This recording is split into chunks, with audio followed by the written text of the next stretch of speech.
में पुतिन के तेवर देखकर तुर्की के होश उड़ गए हैं। पुतिन ने 24 घंटे के अंदर एर्दोआन को सबक सिखाने का ऐसा काम किया है कि पूरे तुर्की में इस वक्त वही खौफ नजर आ रहा है जो जेलेंस्की का यूक्रेन महसूस करता है। खबर है कि अगले 24 घंटे में तुर्की में कुछ बड़ा होने वाला है।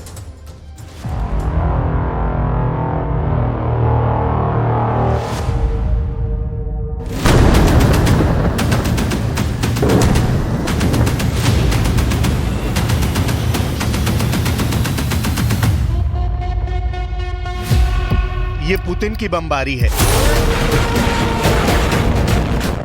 अलेप्पो, इदलिब और दमिश्क हाईवे की तरफ पुतिन ने हर उस टारगेट पर बम गिराया जहां एचटीएस के आतंकियों के कदम पड़े। क्या पुतिन की इस बमबारी से अर्दोआन का सीरिया प्लान शुरू होने से पहले फेल हो गया है? एचटीएस के लिए अर्दोआन का प्लान बहुत ही खतरनाक था। तुर्की के राष्ट्रपति रेजिप तायिप अर्दोआन का प्लान ये था कि नाश्ता सीरिया के दूसरे सबसे बड़े शहर अलेप्पो में करेंगे। लंच अलेप्पो से 130 किलोमीटर दक्षिण में हमा में किया जाएगा और डिनर का इंतजाम सीरिया की राजधानी दमिश्क में होगा, जहां बशर अल असद की सरकार बैठी है।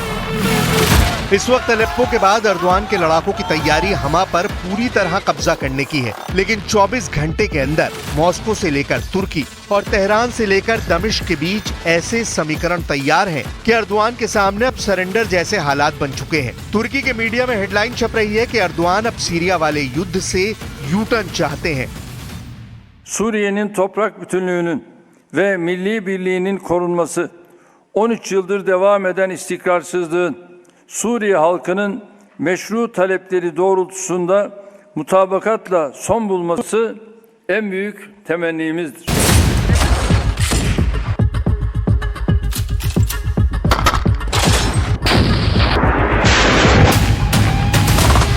इदलिब और अलेप्पो के बाद हमा की तरफ कूच कर चुके एचटीएस यानी हयात तहरीर अल शाम के आतंकियों को अर्दोआन का मैसेज पहुंच गया है।